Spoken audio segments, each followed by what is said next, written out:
Hey, and welcome to Read With Me Friday. I'm Shayla. I am an independent journalist and a novelist that loves her some YA. I devour it like a hungry beast, so will talk about some great books, old and new, and we'll give you some review. So let's talk YA. I have to be honest, I really love books with a strong female lead. A female lead. YA love stories, queer or otherwise, welcome, but almost always centered around girls. Sorry, dudes, sometimes I find a good guy story, which I will discuss here, but they hardly ever keep my attention. I have to be tricked and coerced into reading them, so you'll have to give me some good recommendations. In this episode, we're going to talk about the top 10 YA books I'm most likely to read that are coming out in February 2020. This list is compiled by the handy dandy Goodreads website. I am an author too there, so I'm always in that list. It's such a great resource for all things books. So yes, 10 is a long list, so let's do this. First book, All the Stars and Teeth by Adalyn Grace. If you are a fan, and I am, of Stephanie Garber's Caraval and Sarah J. Maas's Throne of Glass series, you will love All the Stars and Teeth. I love me a good series, and this is the first in a series, and it is set in a kingdom under the sea, where as a princess of an island kingdom, a mermaid by the name of Visidia the kingdom's name is Visidia, but her name is Amora Montara. She has spent her entire life training to be High Animancer, the Master of Souls. It was the fate chosen for her if she wanted to ascend to the throne.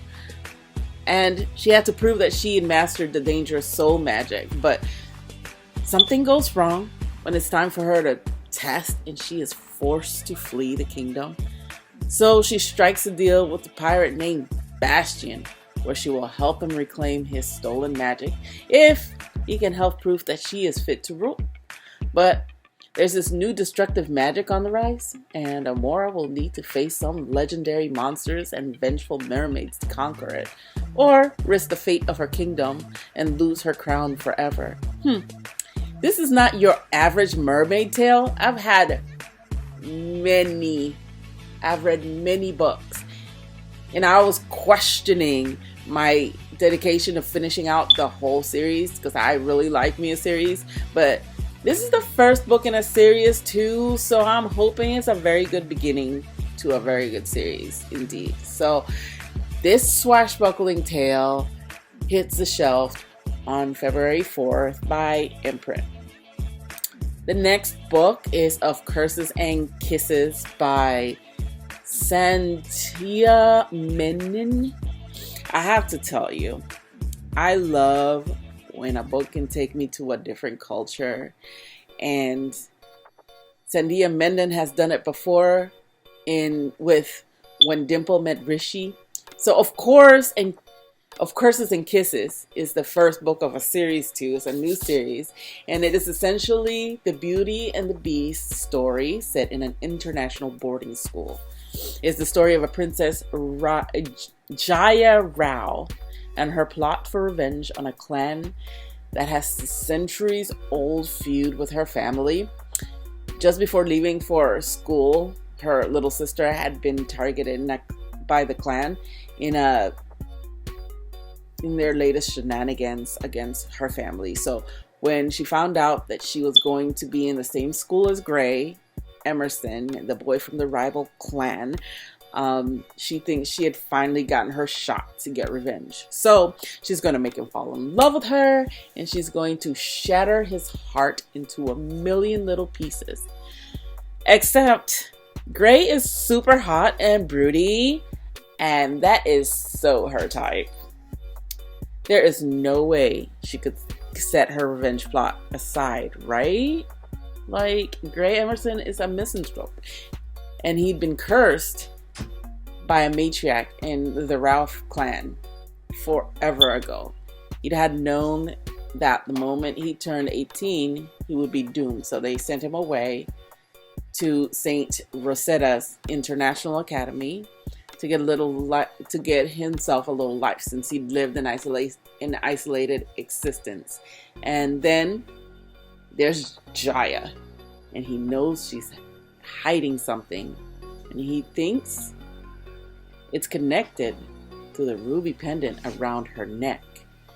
The first installation of this adorable love story hits the shelves on February 18th by Simon Pulse. Number 3, Yes, No, Maybe So by Becky Albertalli and Aisha Saeed. I love me some Becky Albertalli. She has written some of the best queer YA books I've read, so I was excited when I saw this. Her prose kept me engaged. This would be the first book I read by Aisha Saeed, but I'm open. The publisher's description reads like this. Yes, Jamie Goldberg is cool with volunteering for his social state Senate candidate. And as long as he's behind the scenes when it comes to speaking to strangers, or let's face it, speaking at all to almost anyone, Jamie's a choke artist. There's no way he'd ever knock on doors to ask people for their votes until he meets Maya. No. Maya Rimon's having the worst Ramadan ever. Her best friend's too busy to hang out. Her trip is canceled, and now her parents are separating. Why her mother thinks the solution to her problem is political canvassing with some awkward dude, and she hardly knows. It's beyond her. Maybe so. Going door to door isn't exactly glamorous, but maybe it's not the worst thing in the world. After all, the polls are getting closer, and so are Maya and Jamie. Mastering local activism is one thing.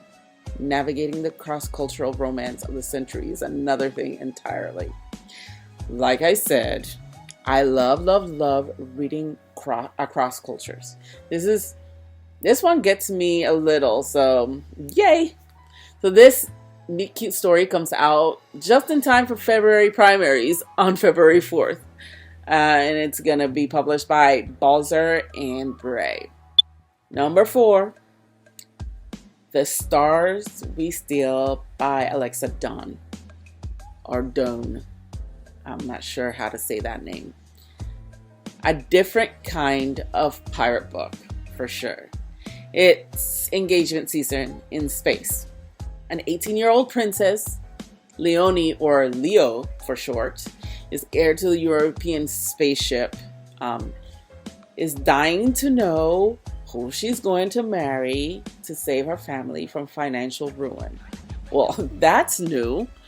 I mean, usually the heroines are trying to escape that fate. This girl is going straight into the fray. Like, she's going head first into it. So, yeah, that's a different take altogether. But, oh, hold on. Leo has been in love before. And she had loved a childhood friend named Elliot. And he just returned as a captain of a successful whiskey ship. Everything changed for her.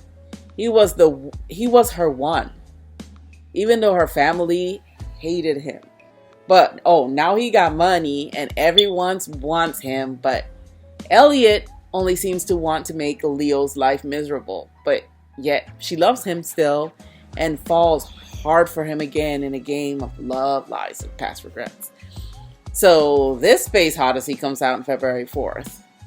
I am for it.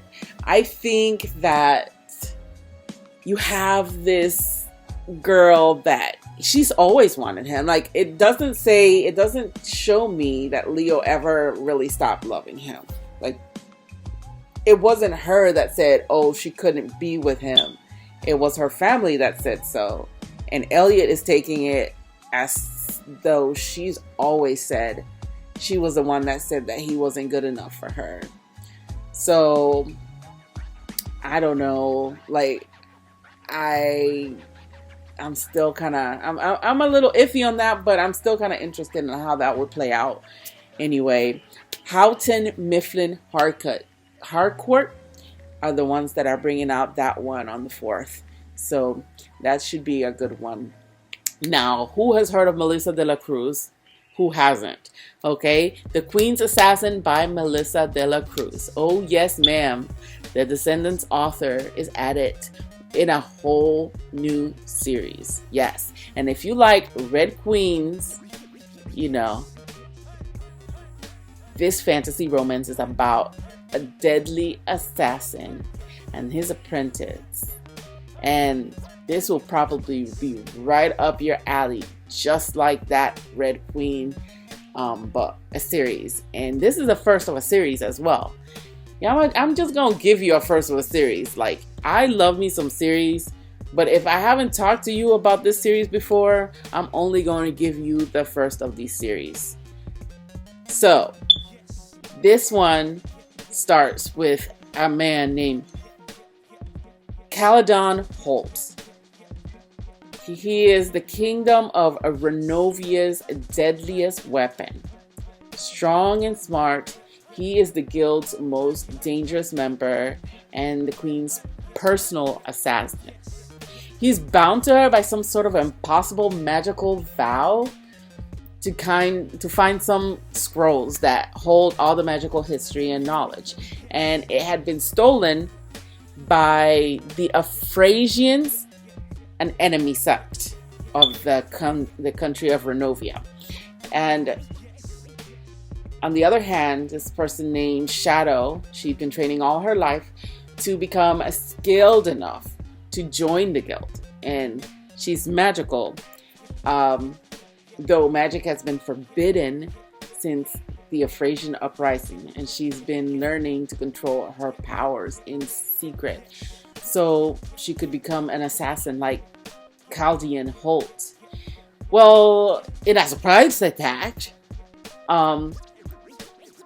Shadow and Cal get together and are forced to team up as assassin and apprentice. And they are to hunt down a new sinister threat to the country. But as Cal and Shadow grow closer, they start to find some shocking lies and stuff that the queen had and secrets. And the secrets may destroy everything that they have grown to love and try to protect. So with war coming up in the horizon and with their new love story happening, they'll stop at nothing to protect each other and their kingdom. So there's another one. Yeah, but Melissa de la Cruz, you know, she's amazing and she's Latina, and I am for that because I'm Latina and I want to make sure that all of our authors get a good praise. I mean, I know so far all of our authors have been female, but yeah. Okay. Next one, number 6, is Straight On Till Morning by Liz Braswell. So, what if Wendy first traveled to Neverland with Captain Hook? Okay, so I love a twisted fairy tale. I watched Once Upon a Time faithfully for 7 years, even if it stopped being good after season 4. But fairy tales are the catalyst for so many what if scenarios. Enter Straight On Till Morning. Okay, so 16-year-old Wendy Darling's life is not what she imagined it would be.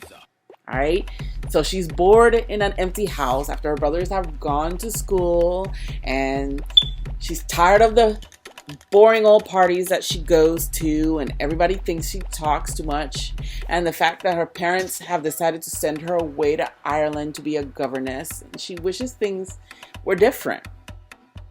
Wendy's only real escape It's writing fan fiction, y'all. Fan fiction. She writes down the tales of Neverland, and after nearly meeting her hero, Peter Pan, 4 years earlier, she holds on to her childhood hope that his magical home truly exists. She holds on to his shadow. But when opportunity to travel to Neverland comes via a pirate ship presents herself, she decides to make a deal with that little devil. But Neverland isn't quite the place she imagined it would be. Unexpected dangers and strange things happen and at every turn, and Tinkerbell isn't very helpful at all. Like, not at all. But when Captain Hook starts showing some signs of some real permanent evil to Neverland, she and Tinkerbell have to figure out a way to work together to help Peter Pan save Neverland. So, yeah, I think that's cool.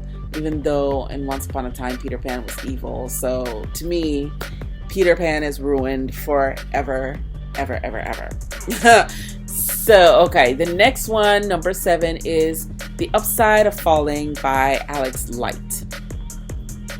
So, this is another teen love story to read, like every other. Like, I love teen love stories. It's a guilty pleasure of mine. It's been years since 17-year-old Becca Hart believed in true love. Like, how many years? You're 17. I mean, how many years are you gonna be thinking about true love? 2 years tops.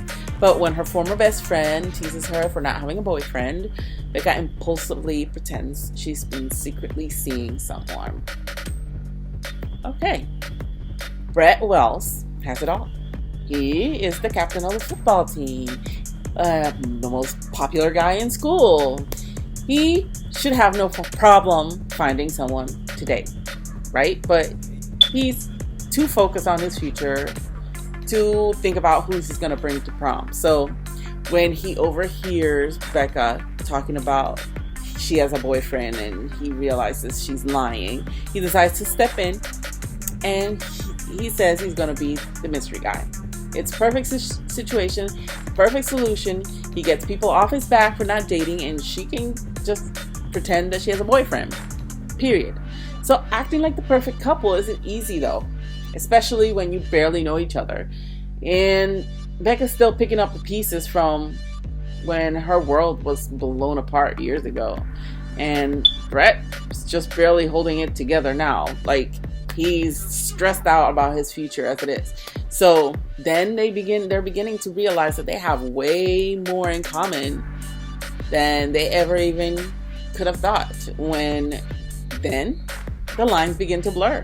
They start to really like each other.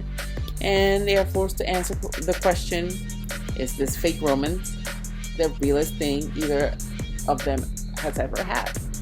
So, it's such a classic trope. I love it though. It's a guilty pleasure of mine. This is something that I always just love, and I write it too. So, I mean, I do like fan fiction, and I indulge in it. I read as much of it as I please. So I like to see it. YA is such a classic ground for that.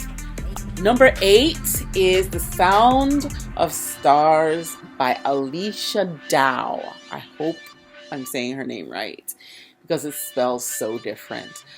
The Sound of Stars by Alicia Dow. Can a girl who risks her life for books and an alien who loves forbidden pop music work together to save humanity?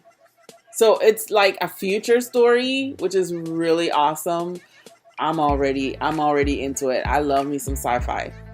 There was a misunderstanding between the leaders of Earth and an invading alien faction called the Ilori, resulted in the death of 1/3 of the world population. So 17-year-old Janelle, or Ellie, survives an Ilori-controlled center in New York City, and New York City was deemed dangerously volatile because of their initial reaction to the invasion. And so humanity's emotional transgressions are now grounds for execution. So every time a human shows any kind of emotion, they get executed.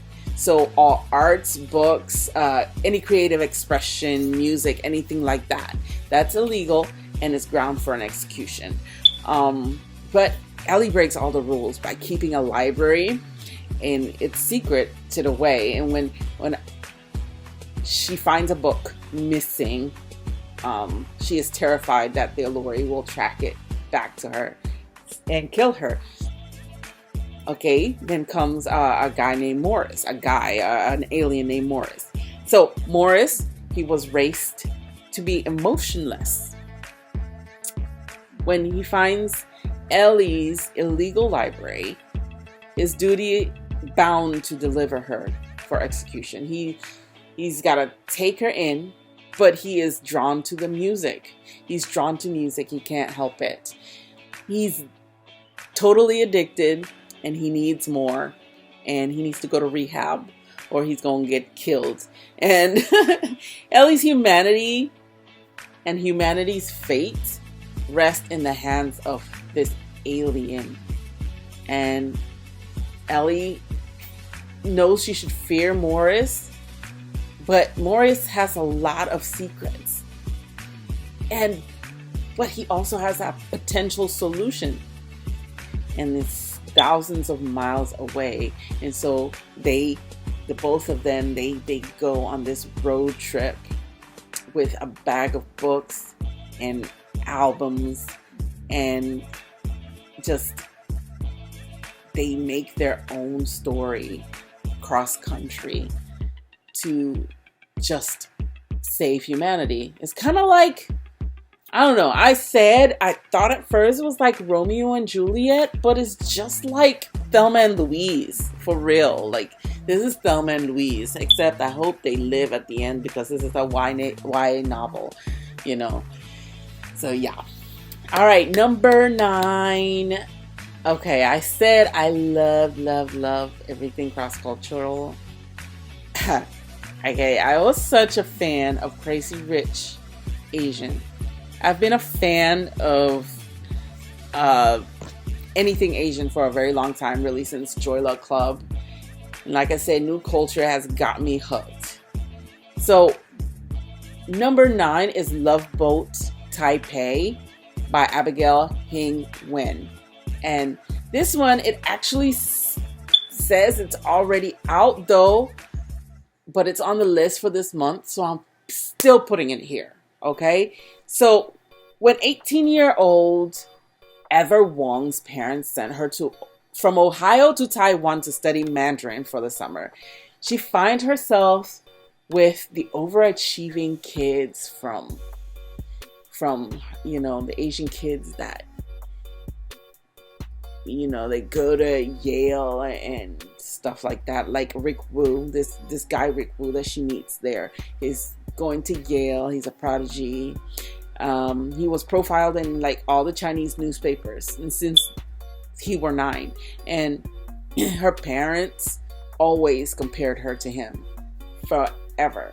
But unbeknownst to her parents, the program that they sent her to was actually really famous or infamous as a teen meat market nicknamed Love Boat, where the kids were more into clubbing, sex, and drinking snake blood sake, they said, and then touring the shrines and calligraphy. Like, they was partying hard and doing things that they weren't supposed to do. So she was free for the first time, just doing whatever she wanted to do. So she sets out to break all of her parents' uber strict rules. But how far will she go before she breaks her own heart? I think she's gonna go too far and break her own heart, but not far enough that she gonna break her face. Anyway, like, she's not gonna go as far as ruining her life completely because this is a YA novel.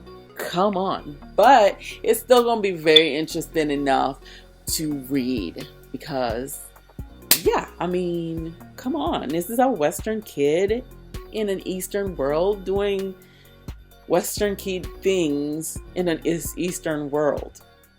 That's what she's doing. And that should be kind of fun.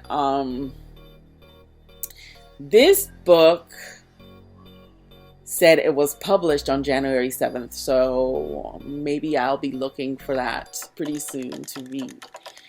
And we'll talk about it here on Read Me Friday, like eventually when I get to it. I'm excited for it. Okay. Number 10. Madness Blooms by Mackenzie Lee. So for my queer love story of the month, I guess, I do love a good one. I have found the new Mackenzie Lee novel. It's a first-person novel. So here's what the publisher note says, or the piece says. Okay. My brother Bastian was born in a tulip field, or so the story goes. The woman at the church orphanage boasted this proudly to see the merchant who had chosen Bas and his apprentice as his apprentice. Lucky for me, he took us both.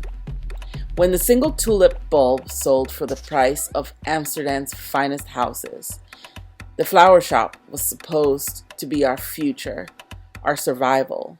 But when our master died, there wasn't even money to pay for his coffin. He too had caught the tulip fever. Bas and I hatched a dangerous, outrageous plan. A plan I hoped would save our shop and save us. I would dress as a man and take on a new name and attempted to sell a fake Semper Augustus bulb, the rarest and most valuable tulip of all, to the one merchant in town with the money to pay for it.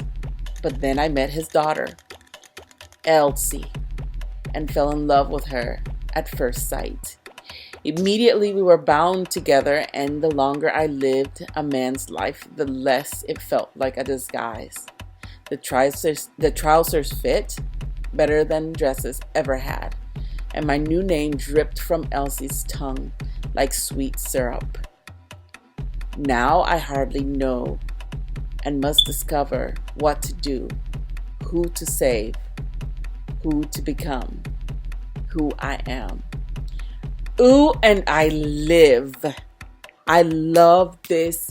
I actually have something in the works kind of like this, but I don't write YA. This is so delicious. I cannot wait.